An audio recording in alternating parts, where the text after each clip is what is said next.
നമസ്കാരം, എല്ലാവർക്കും സ്വാഗതം ഡെയിലി അപ്ഡേറ്റ്സിലേക്ക്. നാളെ 2026 ജൂൺ മാസം 2-ാം തീയതി ചൊവ്വാഴ്ച ദിവസം. നാളെയും വരും ദിവസങ്ങളിലും പൊതുജനങ്ങൾ എല്ലാവരും ശ്രദ്ധിച്ചിരിക്കേണ്ട എല്ലാവരുടെയും അറിവിലേക്കായി വളരെ പ്രധാനപ്പെട്ട 5ഓളം അറിയിപ്പുകളുടെ വിശദ വിവരങ്ങളാണ് ഈ ഒരു വീഡിയോയുടെ പങ്കുവെക്കുന്നത്. ഓരോ അപ്ഡേറ്റുകളും വളരെ പ്രധാനപ്പെട്ടതാണ്. വീഡിയോ അവസാനം വരെ കാണുക. മറ്റുള്ളവരിലേക്കും ഈ ഇൻഫർമേഷൻ ഷെയർ ചെയ്തെത്തിക്കുവാൻ നിങ്ങൾ മറക്കരുത്. സർക്കാർ അറിയിപ്പുകൾ യഥാസമയം ലഭിക്കുന്നതിന് വേണ്ടി വാട്സ്ആപ്പ് ഗ്രൂപ്പിൽ ജോയിൻ ചെയ്യുക. അപ്പൊ നമുക്ക് പ്രധാനപ്പെട്ട അറിയിപ്പുകൾ എന്തൊക്കെയാണെന്ന് നോക്കാം. ഒന്നാമതായി പങ്കുവെക്കുന്ന വളരെ പ്രധാനപ്പെട്ട ഒരു അറിയിപ്പ്, നഗരത്തിലെ ഓടകൾ, തോടുകൾ തുടങ്ങിയവയിൽ മാലിന്യം തള്ളുന്നവർക്കെതിരെ കർശന നടപടി സ്വീകരിക്കുമെന്ന് ഗതാഗത മന്ത്രി CP ജോൺ. മാലിന്യം തള്ളുന്നവരോട് യാതൊരു തരത്തിലുമുള്ള ദാക്ഷിണ്യവും ഉണ്ടാവില്ല എന്നും കനത്ത പിഴ അടക്കമുള്ള കടുത്ത നിയമ നടപടികൾ സ്വീകരിക്കുമെന്നും അദ്ദേഹം അറിയിച്ചു.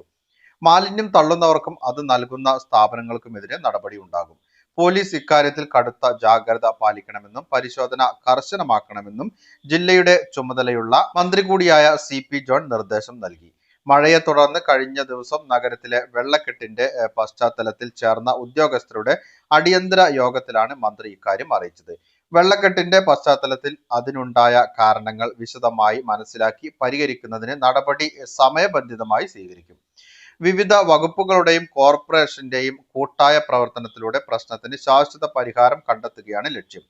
ഇതിന്റെ ഭാഗമായി മഴക്കാലപൂർവ്വ ശുചീകരണവുമായി ബന്ധപ്പെട്ട് സ്വീകരിച്ച നടപടികൾ, അത്തരത്തിൽ ഒരു വെള്ളക്കെട്ടിലേക്ക് നയിക്കാനിടയായ സാഹചര്യങ്ങൾ, വെള്ളക്കെട്ട് ഒഴിവാക്കുന്നതിന് ഹ്രസ്വ ദീർഘകാലാടിസ്ഥാനത്തിൽ സ്വീകരിക്കാവുന്ന നടപടികൾ എന്നിവ വിശകലനം ചെയ്ത് 3 ദിവസത്തിനുള്ളിൽ ജില്ലാ കളക്ടർക്ക് റിപ്പോർട്ട് സമർപ്പിക്കുന്നതിന് മേജർ ഇറിഗേഷൻ കോർപ്പറേഷൻ അധികൃതർക്ക് മന്ത്രി നിർദ്ദേശം നൽകി. തീരശോഷണം പരിഹരിക്കുന്നതിനായി വലിയതുറ, ശംഖുമുഖം ഭാഗങ്ങളിൽ ജിയോ ബാഗുകൾ നിരത്തുന്ന ജോലി പുരോഗമിച്ചു വരികയാണ്. തീരദേശവാസികളുടെ ആശങ്കകൾ അകറ്റുന്നതിന് സാധ്യമായ എല്ലാ നടപടികളും സ്വീകരിക്കുമെന്നും മന്ത്രി അറിയിച്ചു. റോഡിലേക്ക് അപകടകരമായി നിൽക്കുന്ന മരച്ചില്ലകൾ മുറിച്ചു മാറ്റുന്നതിൽ ചില അപാകതകൾ ശ്രദ്ധയിൽപ്പെട്ടതായി യോഗത്തിൽ പങ്കെടുത്ത ജില്ലാ കളക്ടർ അനുകുമാരി അറിയിച്ചു. ചില്ലകൾ മുറിക്കുമ്പോൾ മറ്റ് അപകടങ്ങൾക്ക് സാധ്യത ഇല്ലാത്ത തരത്തിൽ ശാസ്ത്രീയ രീതി അവലംബിക്കുന്നതിന് ബന്ധപ്പെട്ട ഉദ്യോഗസ്ഥർ ശ്രദ്ധിക്കണമെന്നും അവർ പറഞ്ഞു. അടുത്തതായി ശ്രദ്ധിച്ചിരിക്കേണ്ട മറ്റൊരു അറിയിപ്പ്, ഇന്ത്യൻ അടുക്കളകളിലെ ഒഴിച്ചുകൂടാനാവാത്ത ഘടകമായ LPG സിലിണ്ടറുകളുടെ വിലക്കയറ്റം സാധാരണക്കാരുടെ പോക്കറ്റ് ചോർത്തുന്ന ഒന്നാണ്. ഇതിനൊരു ശാശ്വത പരിഹാരം എന്നോണം LPGയേക്കാൾ വളരെ കുറഞ്ഞ ചെലവിൽ പ്രവർത്തിപ്പിക്കാൻ കഴിയുന്ന തദ്ദേശീയമായ എത്തനോൾ അധിഷ്ഠിത പാചക അടുപ്പ് സാങ്കേതിക വിദ്യ അവതരിപ്പിച്ചിരിക്കുകയാണ് കേന്ദ്ര റോഡ് ഗതാഗത ഹൈവേ മന്ത്രി നിതിൻ ഗഡ്കരി. നാഗ്പൂരിൽ നടന്ന ഒരു പൊതുപരിപാടിയിലാണ് അദ്ദേഹം ഈ ഒരു അത്യാധുനിക സാങ്കേതിക വിദ്യ രാജ്യത്തിന് പരിചയപ്പെടുത്തിയത്. പൂർണ്ണമായും ഇന്ത്യയിൽ തന്നെ വികസിപ്പിച്ചെടുത്ത ഈ സാങ്കേതിക വിദ്യ സാധാരണക്കാരുടെ പാചക ചെലവ് ഗണ്യമായി കുറയ്ക്കുമെന്നാണ് അദ്ദേഹം അവകാശപ്പെടുന്നത്. വെള്ളവും എത്തനോളും തമ്മിൽ കലർത്തിയ മിശ്രിതമാണ് ഈ അടുപ്പുകളിൽ ഇന്ധനമായി ഉപയോഗിക്കുന്നത്. വെറും 7% എത്തനോൾ വെള്ളത്തിൽ കലർത്തിയാൽ പാചകത്തിന് ആവശ്യമായ ശക്തമായ തീജ്വാലകൾ ഉണ്ടാക്കാൻ സാധിക്കുമെന്ന് മന്ത്രി വിശദീകരിച്ചു. കരിയോ പുകയോ ഇല്ലാതെ LPG അടുപ്പുകൾക്ക് സമാനമായ നീല ജ്വാലയോടെയാണ് ഇത് കത്തുന്നത്. ഉയർന്ന കാര്യക്ഷമതയുള്ള പ്രത്യേക ബർണറുകൾ ഉപയോഗിച്ചാണ് ഇന്ധനത്തെ പാചകത്തിന് അനുയോജ്യമായ രീതിയിൽ മാറ്റിയെടുക്കുന്നത്. പെട്രോളിയം ഉൽപ്പന്നങ്ങളിൽ നിന്ന് വ്യത്യസ്തമായി അന്തരീക്ഷ മലിനീകരണം ഉണ്ടാകാത്തതും പൂർണ്ണമായും പരിസ്ഥിതി സൗഹൃദവുമായ ബയോഫ്യുവൽ ആണ് എത്തനോൾ. കരിമ്പ്, ചോളം, അരി, മറ്റ് കാർഷിക അവശിഷ്ടങ്ങൾ എന്നിവയിൽ നിന്നാണ് ഇത് ഉൽപ്പാദിപ്പിക്കുന്നത്. സാമ്പത്തികമായി നോക്കുകയാണെങ്കിൽ വാണിജ്യ LPG സിലിണ്ടറുകളെക്കാൾ വളരെ കുറഞ്ഞ ചെലവിൽ എത്തനോൾ അടുപ്പുകൾ പ്രവർത്തിപ്പിക്കാൻ സാധിക്കും. ഇത് വീടുകളിലെ ഊർജ ബില്ലുകൾ വലിയ തോതിൽ കുറയ്ക്കാൻ സഹായിക്കും.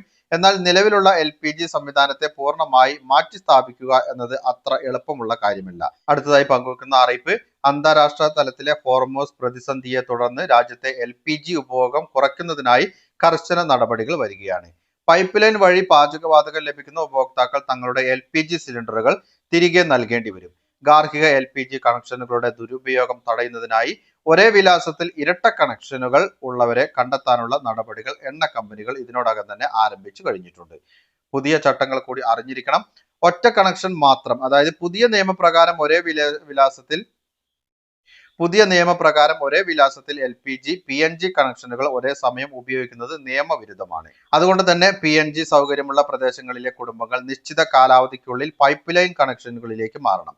ഇതിനുള്ള സമയപരിധി ജൂൺ മാസം 30-ന് അവസാനിക്കും. അതിനുള്ളിൽ മാറിയില്ല എങ്കിൽ നിലവിലുള്ള LPG കണക്ഷൻ സസ്പെൻഡ് ചെയ്യാനോ വിച്ഛേദിക്കാനോ ആണ് സർക്കാർ തീരുമാനം.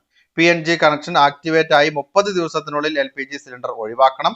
സിലിണ്ടർ സറണ്ടർ ചെയ്യുമ്പോൾ നൽകുന്ന വൗച്ചർ ഉപയോഗിച്ച് ഭാവിയിൽ PNG സൗകര്യമില്ലാത്ത സ്ഥലങ്ങളിലേക്ക് താമസം മാറുകയാണെങ്കിൽ LPG കണക്ഷൻ പുനഃസ്ഥാപിക്കാനും സാധിക്കും. കുടുംബങ്ങളുടെ ഡിജിറ്റൽ രേഖകൾ പരിശോധിച്ച് ഈ മാസം മുതൽ അവർക്കുള്ള LPG സിലിണ്ടർ ബുക്കിംഗുകൾ സ്വീകരിക്കരുതെന്നും സിലിണ്ടറുകൾ റീഫിൽ ചെയ്ത് നൽകരുതെന്നും എണ്ണ കമ്പനികൾക്ക് സർക്കാർ കർശന നിർദ്ദേശം നൽകിയിട്ടുണ്ട്. അറിയിപ്പ്: സംസ്ഥാനത്ത് പ്രൊജക്ട് സീറോ പദ്ധതി ആരംഭിച്ചു. ആഭ്യന്തരമന്ത്രിയാണ് ഈ ഒരു പ്രഖ്യാപനം നടത്തിയിരിക്കുന്നത്. ഇത് പ്രകാരം 5000 രൂപ വരെ APL BPL വ്യത്യാസമില്ലാതെ നേടുവാനുള്ള ഒരു അവസരം കൂടിയാണ് പൊതുജനങ്ങൾക്ക് കൈവരുന്നത്. കേരളത്തെ മുഴുവനായും അഴിമതി മുക്തമാക്കുക എന്നുള്ളതാണ് ഈ ഒരു പദ്ധതി കൊണ്ട് പ്രധാനമായും ലക്ഷ്യം വെക്കുന്നത്.